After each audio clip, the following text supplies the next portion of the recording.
Russell Simmons has stepped down from his businesses in response to screenwriter Jenny Lumets' account of a dreadful encounter she had with the music mogul back in 1991. In a guest column for The Hollywood Reporter, the Rachel Getting Married scribe recalled Simmons offering her a ride home from a club one night in 1991. Lumets said she felt comfortable taking the offer, as the two had previously worked together on a film and had run in the same party circuit together. But once Lumets gave her address to Simmons' driver, that's when the producer turned into someone she didn't recognize. She claims he said no and told the driver to go to his own residence instead. From there, Lumets felt dread and disorientation as she was maneuvered by Russell and his driver into the apartment elevator, at which point his driver left them alone. Despite crying wait multiple times, Lumets says Russell did nothing but continue to guide her to his room. Terrified and voiceless, the then 24-year-old just wanted the situation to end, so she simply did what I was told until it was over. In a sincere response, Simmons claims he remembers the night differently, but says Lumets' feelings of fear and intimidation are real. Announcing he is removing himself from the businesses he co-founded, Simmons promised to commit himself to continuing my personal growth, spiritual learning and above all to listening. We applaud Lumets for bravely coming forward and painting a horrifying picture that forced Simmons to face his own actions. Read her full account, along with the music mogul's apologetic response below. Dear Russell, I met you around 1987, through Rick Rubin, who has always been kind to me.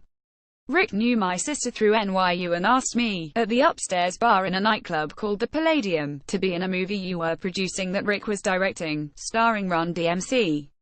It was, frankly, a lousy movie and I was terrible in it.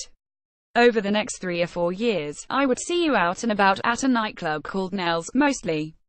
I don't recall you and I ever just going out to dinner, or having a one-tune experience. We were always in groups, and we had many, many mutual friends. You were charming and funny and charismatic, and self-deprecating. Not being in the music business made it possible for me to relax around you. And you were a fan of my grandmother, respected her, and told me so.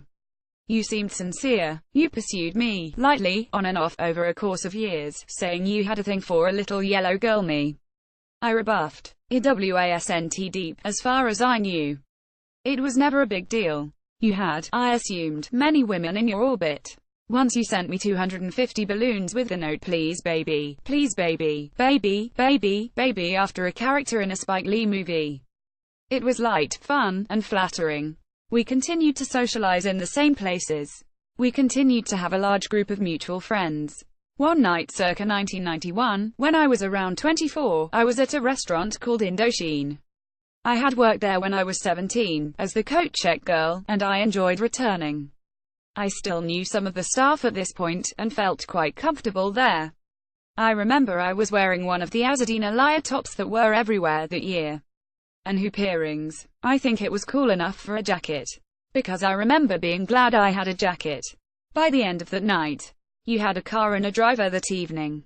Sometime later, you offered me a ride to my home. I said, sure. During the making of the Run DMC movie, I had been in vans with you and other crew members. I don't recall having accepted a ride home alone with you before that night. At no time that night did I say, Russell, I will go home with you. Or, come home with me. Or I will have with you. Or I have the desire to have with you. I believe it was an SUV, because I recall having to step up into the car. I don't know about makes and models. I think the driver was already in the car. I got into the car with you. The driver began to drive. I assumed you knew where I lived, because you had sent me 250 balloons, but I gave the driver my address on 19th Street and 2nd Avenue. You said to the driver no. I didn't understand, so I said Russell, I said, again, to the driver 19th Street.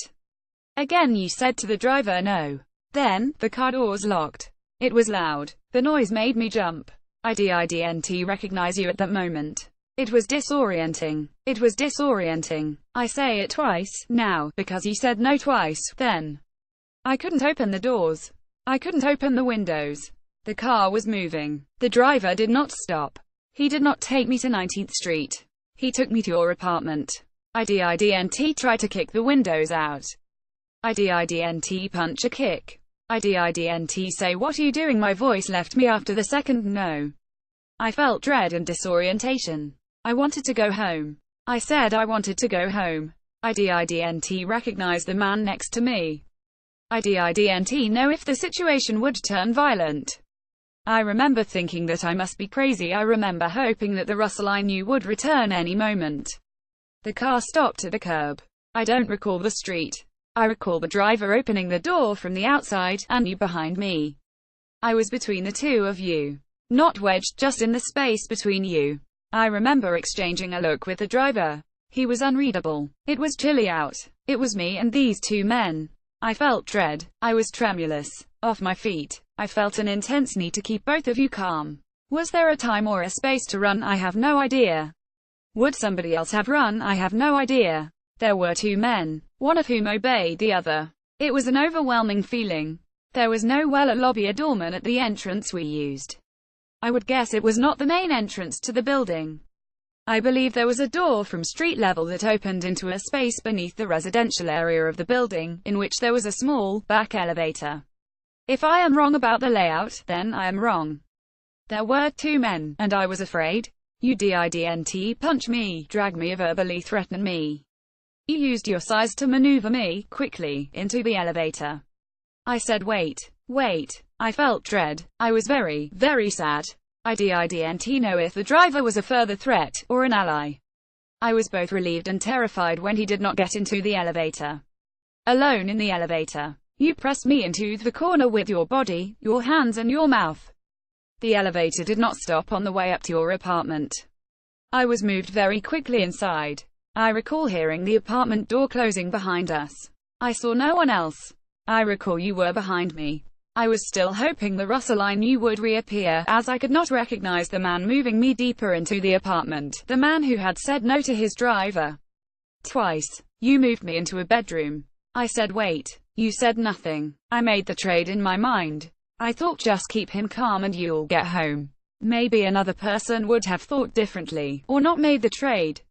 It was dark, but not pitch dark. You closed the door. At that point, I simply did what I was told. There was penetration. At one point you were only semi-erect and appeared frustrated. Angry. I remember being afraid that you would deem that my fault and become violent. I did not know if you were angry, but I was afraid that you were. I desperately wanted to keep the situation from escalating. I wanted you to feel that I was not going to be difficult. I wanted to stay as contained as I could. You told me to turn over on my stomach. You said something about a part of my body. You did not ejaculate inside me. When it was over, I got my clothes and quickly went down in the elevator by myself. You didn't try to stop me. I went home in a taxi. I was grateful to be secure in my home. I never told anyone this story until October 27th of this year, after the Harvey Weinstein story was in the news, but weeks before the first public claims were made against you, when I told a girlfriend from childhood. Abusing women in any way, shape or form violates the very core of my being. Russell Simmons. We encountered each other socially many times after that night. We had a score of mutual friends. We may have been photographed proximately, or together. The dynamic between us was different, muted. I never sought you out, nor did I run from a place or event upon seeing you. I feel confident in saying we nodded at each other, said hello. I strove for an effect of normalcy. And I never said anything to you about that night. You have never said anything to me. Specifically, we saw each other at the Vanity Fair party after the Academy Awards in 2005, the year my father won the Lifetime Achievement Award. I saw you again at the NAACP Image Awards, briefly, in 2009. I believe you were there with your daughters. We both accepted awards that night. I encountered you at a party in Los Angeles before the 2011 Academy Awards, during which there was a planned tribute to my grandmother, who had just passed away. These were events that were supposed to be happy, and they were tainted. I don't recall ever meeting any of the women who have spoken out against you, Russell. But I can't leave those women twisting in the wind. Maybe the recalling of this incident can be helpful. I don't know if it can. I have built a life in the past 25 years, and a reputation in my industry. I need no one to have this visualization of me. I will, like the others, lose work because of this. I realize how privileged I am to be able to risk that. I have children. I'm aware that every mistake, act of thoughtlessness, hypocrisy or cruelty I've committed in my 50 years will be excavated, and they'll see all of it. There is so much guilt, and so much shame. There is an excruciating internal reckoning. As a woman of color, I cannot express how wrenching it is to write this about a successful man of color. Again, shame about who I was years ago, choices made years ago. In this very moment, I feel a pang to protect your daughters. I don't think you are inclined to protect mine. I have been informed with great anguish of Jenny Lumets' recollection about our night together in 1991. I know Jenny and her family and have seen her several times over the years since the evening she described. While her memory of that evening is very different from mine, it is now clear to me that her feelings of fear and intimidation are real. While I have never been violent, I have been thoughtless and insensitive in some of my relationships over many decades, and I sincerely apologize. This is a time of great transition. The voices of the voiceless, those who have been hurt, ashamed, deserve and need to be heard. As the corridors of power inevitably make way for a new generation, I don't want to be a distraction, so I am removing myself from the businesses that I founded. The companies will now be run by a new and diverse generation of extraordinary executives who are moving the culture and consciousness forward. I will convert the studio for Yogic Science into a not-for-profit center of learning and healing.